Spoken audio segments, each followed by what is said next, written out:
नमस्कार, आप देख रहे हैं पब्लिक समाचार लाइव न्यूज और आपके साथ मैं हूं ममता सिंह। तो चलिए शुरुआत करते हैं आज की कुछ खास बड़ी खबर से।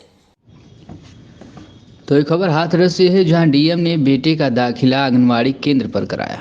डीएम का बेटा भी अब आम लोगों के बच्चों के साथ खेलता और पढ़ता नजर आएगा। आपको बता दें कि उत्तर प्रदेश के हाथरस जिले की डीएम का बेटा शहर के किसी मिशनरी स्कूल में पढ़ने नहीं जाता है, बल्कि डीएम अर्चना वर्मा ने अपने बेटे को एक आंगनवाड़ी केंद्र में दाखिला दिलाया है। यह सभी सरकारी अफसर और कर्मचारियों के लिए मिसाल से कम नहीं है, क्योंकि उन्होंने अपने बेटे का दाखिला किसी बड़े नर्सरी स्कूल की जगह आंगनवाड़ी केंद्र में कराया है, जबकि आमतौर पर किसी बड़े अधिकारी के बच्चे किसी मिशनरी या फिर इंटरनेशनल स्कूल में पढ़ते हैं। लेकिन डीएम ने ऐसा कदम उठाया जिससे डीएम के इस कदम से सभी लोग चौंक गए हैं और सराहना करते हुए नहीं थक रहे।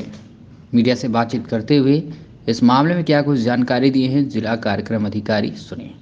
नाम क्या है आपका? धीरेन्द्र उपाध्याय। आप किस पोस्ट पे हैं सर? यहाँ पे हाथरस में जिला कार्यक्रम अधिकारी के रूप में जी मेरी पोस्टिंग है।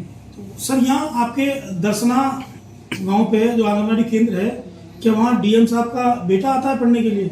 जी, दर्शना आंगनबाड़ी केंद्र है जो इसमें डीएम मैडम का बेटा पढ़ने के लिए आता है और पिछले 3 महीने से अधिक से वो बच्चा पढ़ने के लिए आ रहा है। तो सर उसके लिए कोई विशेष सुविधा आंगनबाड़ी केंद्र में रहती है या आम बच्चों की तरह ही?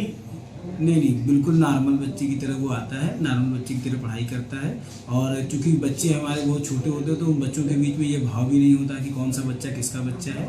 और ये जिलाधिकारी महोदय द्वारा भी इस तरह का कोई भी विशेष प्रोटोकॉल पालन करने के लिए हम लोगों को निर्देशित नहीं किया गया है। वो बच्चा सामान्य रूप से आता है, सामान्य रूप से बच्चों के साथ पढ़ता है, बच्चों के साथ खेल में जो गतिविधियां आंगनबाड़ी कार्यकर्ती के द्वारा कराई जाती हैं उन्हीं के माध्यम से सीखता है। वही खाना पीना जी, जैसे बच्चे हार्ड कुक का खाना सामान्य के बच्चे खाते हैं उसी तरह से वो भी खाता है और सामान्य तरीके से। जिले में कहीं किसी और आंगनबाड़ी केंद्र पर किसी और अधिकारी का बच्चा भी इस तरीके से पढ़ने जाता है कि नहीं? अभी मेरी जानकारी में ऐसा नहीं है, क्योंकि हमारे केंद्र पे 6 साल से बड़े बच्चे नहीं आ पाते हैं। तो चूंकि जिन अधिकारियों के 6 साल से छोटे बच्चे होंगे वही आ पाते हैं, तो अभी मेरी जानकारी में और किसी का बच्चा भी ऐसा नहीं है। क्या मोटिवेशन लोगों को मिल रहा है इससे सबसे अच्छा जो मोटिवेशन ये होता है कि चूंकि आंगनवाड़ी और सरकारी स्कूलों के प्रति लोगों के अंदर ये भाव होता है कि नहीं, यहाँ अच्छी सुविधाएं नहीं मिलती हैं, यहाँ अच्छी चीज़ें नहीं होती हैं, वो लोगों के अंदर से ये भाव निकलता है कि नहीं, जब बड़े बड़े अधिकारियों के बच्चे पढ़ रहे हैं तो हमारे बच्चे भी पढ़ सकते हैं। सरकारी स्कूलों, सरकारी आंगनवाड़ी केंद्रों में भी अच्छी व्यवस्था मिलती है, अच्छी ज्ञान दिया जाता है, अच्छी शिक्षा दी जाती है।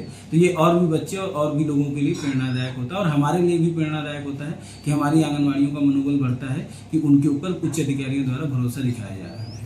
जब से मैम के बच्चे आ रहे हैं तो उसके बाद कुछ इंक्रीमेंट हुआ है? जी, कुछ बच्चों का इंक्रीमेंट बढ़ा है, थोड़ा आंगनवाड़ी के अंदर भी मोटिवेशन आया है, सहायिका के द्वारा अंदर भी मोटिवेशन आया है, जिससे वो और भी बच्चों को और भी अच्छी तरीके से पढ़ा रही हैं। उस वजह से ये प्रभाव पड़ा है। बच्चों के अंदर कोई भाव के भी परिवर्तन नहीं आता है, परंतु आंगनवाड़ी और सहायिका का मनोबल बढ़ने से उसमें प्रभाव पड़ा है।